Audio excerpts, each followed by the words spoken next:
Salam jumpa sahabat, kembali lagi di Kisah Inspirasi Papua. Lama sekali kita tidak bersua dengan teman-teman. Hari ini kita kembali pada episode Papua Recent Surfing. Nah, ini berada di samping saya ini pemilik Papua Recent Surfing sendiri. Ini menjadi salah satu tujuan wisata ketika orang-orang ingin surfing di Manokwari. Teman-teman, kita ingin dengar ceritanya seperti apa, kenapa kemudian dia punya ide untuk membuat Papua Recent Surfing sendiri. Kita langsung dengarkan.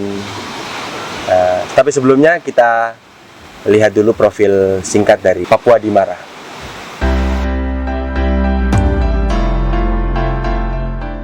Domingus Papua di Mara atau biasa disapa Papua, lahir di Manokwari 31 Desember 1989.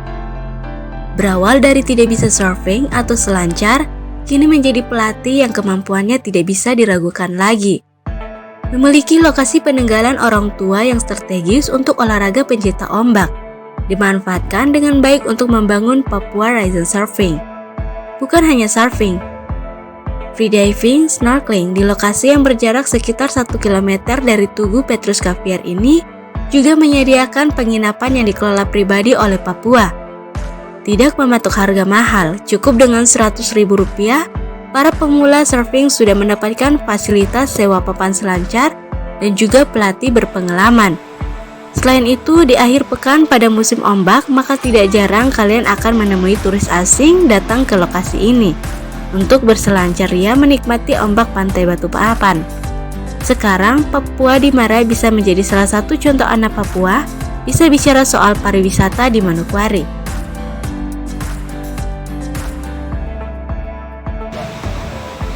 Oke teman-teman, saya Tri Adi Santoso. Kita hari ini mau dengar cerita dari teman kita Papua di Mara. Begini bro, mungkin apa yang membuat bro punya keinginan untuk mendirikan Papua Recent Surfing sendiri di tempat ini? Apakah memang tempat ini bro punya sendiri kah, atau ada yang mendorong untuk dibangun ini? Oke, baik. Saya cerita singkat untuk awal bagaimana saya bisa mendirikan komunitas selancar atau surfing di Kampung Pantai, lebih khusus Kampung Petrus Caviar, Batu Papan.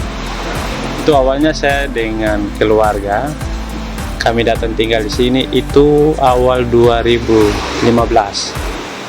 Nah, di situ saya melihat bahwa ternyata di sini ada beberapa teman-teman bule yang datang berselancar.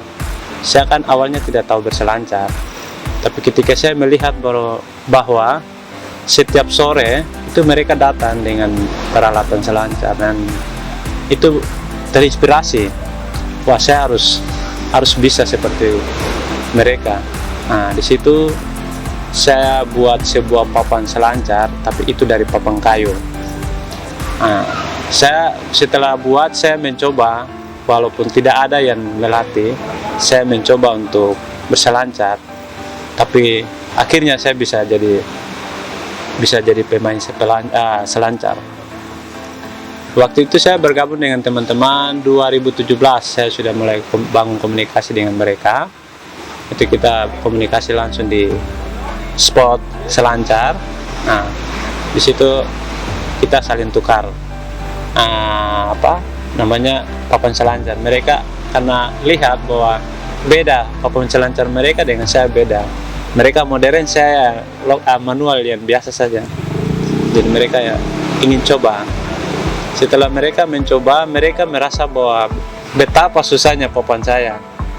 Nah, tapi mereka melihat bahwa saya ada semangat, sehingga mereka dengan senang hati memberikan saya sebuah papan modern, walaupun itu yang second. Tapi saya bersyukur karena dengan bantuan mereka saya bisa pakai papan itu untuk berselancar sendiri, sampai pada akhirnya saya juga bisa jadi pelatih selancar. Ini kalau di Papua Recent ini sendiri, apakah setiap harinya ada orang yang datang untuk berselancar, ataukah memang ada tanggal-tanggal khusus yang mereka datang kemudian berselancar di tempat ini? Ya, jadi untuk jadi ombak ini biasanya pakai musim. Awal musim itu bulan September sampai akhir bulan April. Itu 6 bulan itu ada musim ombak. Jadi bulan bulan September sampai bulan April itu 6 bulan. Selain 6 bulan ini ombak selalu jalan. Jadi saya buka pelatihan selancar itu setiap 1 minggu 2 kali, yaitu hari Sabtu dan hari Minggu. Itu bro, ada kan sebagai pelatih nih, ada berarti kan harus ada orang, maksudnya orang yang membayar kemudian belajar berselancar. Iya. Apakah kehidupannya hanya dari situ ataukah ada usaha-usaha lain yang kemudian menunjang tempat ini untuk tetap hidup dan untuk pendapatan atau income sendiri untuk Papuarisan ini? Iya. Selain saya buka training untuk selancar, juga untuk penyewaan papan. Selain pendapatan saya ada penginapan juga yang diberikan langsung dari dinas terkait, yaitu Dinas Pariwisata Provinsi. Nah, jadi saya gunakan itu sebagai salah satu pemasukan juga bagi saya. Ketika teman-teman bule yang dari luar, mereka di sini tinggal dengan saya jadi tempatkan itu sebagai penginapan bagi mereka. Bro, ini taktis sudah berapa tahun kemudian untuk sudah mulai dari menjadi pelatih sendiri? Saya baru mungkin kurang lebih 1 tahun. 1 tahun. Iya. Kemudian untuk penginapan juga yang saya buka di sini baru awal Januari 2021. Bro, ini kemudian usaha ini apakah cukup untuk maksudnya istilahnya menghidupi sendiri keluarga dan kehidupan di sini untuk mencukupi kehidupan ini? Kan tadi katanya ombak itu ada jadwalnya ya? Iya. Ada jadwalnya dan kemudian tidak setiap hari. Untuk bertahan hidup seperti itu apa yang dilakukan? Gimana? Untuk bertahan selama masnya bulan-bulan yang mereka tidak melakukan selancar ini, apa yang dilakukan bro sendiri? Ya, mungkin saya bisa lebih fokus ke free dive, mengajak teman-teman bule ya yang di lain yang tidak suka dengan selancar, ya mungkin saya ajak mereka kita snorkel selain free dive untuk menanti musim ombak. Selain daripada itu ya ada kerja sampingan yang saya harus kerja di luar, mungkin pekerjaan bangunan untuk menunjang saya kehidupan sambil menunggu musim. Bro, kalau boleh tahu bro sendiri ini lulusan dari mana? Baik, kalau saya sendiri lulusan Unipa, jurusan sastra, sastra Inggris. Saya sendiri angkatan 2008, lulus tahun 2017. Oke, berarti beliau ini lulusan S1 ya, S1 sastra Inggris juga. Kemudian kenapa tidak ada keinginan untuk maksudnya menjadi seperti PNS kah atau pengusaha yang dalam tanda kutip ya bermain proyek seperti itu? Iya. Apa yang membuat pilihan jatuh hanya ke surfing ini? Surfing aja. Jadi memang saya sudah berusaha untuk lagi masuk sesuai dengan bidang saya. Di sastra Inggris, yang jelas bahwa saya harus bekerja di Dinas Pariwisata. Tapi saya juga berterima kasih karena selama ini saya juga honor di Dinas Pariwisata sejak tahun 2019 awal dan sampai sekarang. Tapi tidak menutup kemungkinan saya juga menjalankan usaha penginapan dan training surfing di tempat ini. Bro, ini pendapat kita tidak bicara sehari dapat berapa, dua hari dapat berapa, tapi kisaran pendapatan setiap bulannya sendiri bro bisa dapat berapa dari tempat ini sendiri, baik dari surfing, free dive dan snorkeling. Dan termasuk penginapan ini, dalam per bulan kisarannya berapa yang bisa didapatkan untuk bahwa tempat ini ternyata bisa menghasilkan juga gitu. Iya. Jadi saya awal bukanya 2000 untuk lebih jelas untuk buka usahanya. Awalnya 2021 Januari. Jadi saya sementara lagi menata manajemennya. Jadi untuk penghasilan per bulan saya belum listkan, daftarkan berapa satu bulan ini pendapatan saya berapa. Cuma setahu saya mungkin satu bulan, tergantung juga dari pengunjung yang berminat. Jadi ya sekitar 1 atau 2 juta lebih. Itu per bulannya. Ya per bulan. Bro, mungkin beri inspirasi sedikit kepada teman-teman kita untuk bagaimana sih memulai usaha-usaha seperti ini. Masuk ini kan termasuk untuk melestarikan lingkungan ya. Iya.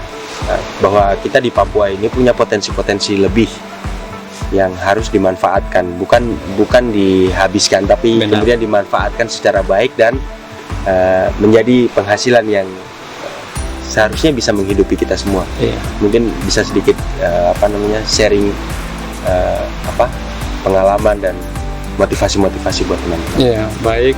Jadi saya berharap bagi teman-teman yang awal juga ya membuka usaha apa saja, nah ini kembali kepada niat dan semangat kita. Ketika kita melihat itu adalah sebuah jalan keluar untuk kita harus bersemangat dan kita jalan terus, dan saya percaya bahwa pasti itu akan berhasil. Karena awal saya juga berjuang, saya juga mengalami hal yang sama, tapi dengan semangat, motivasi untuk bagaimana saya mau kembangkan, pada akhirnya sudah bersyukur karena sekarang sudah ada perhatian dari pemerintah, dari lembaga, komunitas-komunitas sekarang juga sudah mendukung saya untuk bagaimana kita kembangkan potensi yang ada. Karena surfing ini adalah bagian daripada olahraga rekreasi ya. Bukan hanya ini olahraga khususnya untuk orang asing. Jadi kenapa membuat saya lebih terpaku untuk membuat komunitas surfing? Karena saya melihat bahwa bule setiap musim ombak itu mereka datang dari berbagai negara, datang untuk menikmati surfing. Oleh sebab itu saya terus semangat untuk menjaga lingkungan, memotivasi adik-adik yang selama ini saya bina supaya kita jaga lingkungan. Kita semangat terus bahwa hasilnya ke depan akan baik.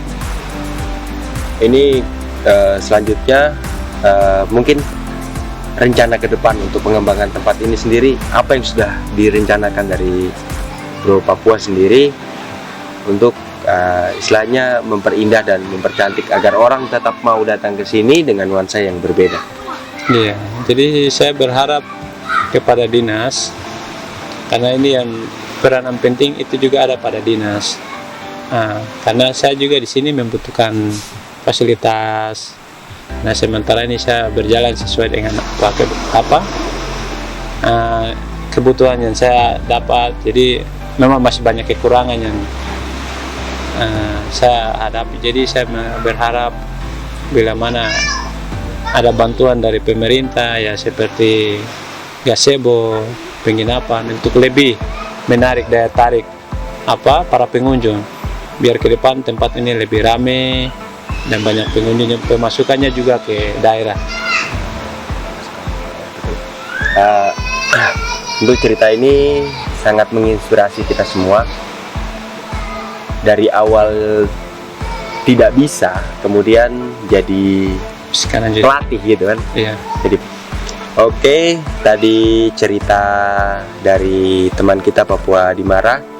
Semoga bisa menginspirasi kita semua bahwa hidup itu harus belajar. Benar. Baik di dunia pendidikan maupun di dunia usaha juga tetap harus belajar dulu. Tidak ada yang instan gitu ya. Iya, tidak. Oke, salam jumpa teman-teman. Sampai jumpa lagi di kisah inspirasi berikutnya. Saya Tri Adi Santoso. Terima kasih. Salam inspirasi.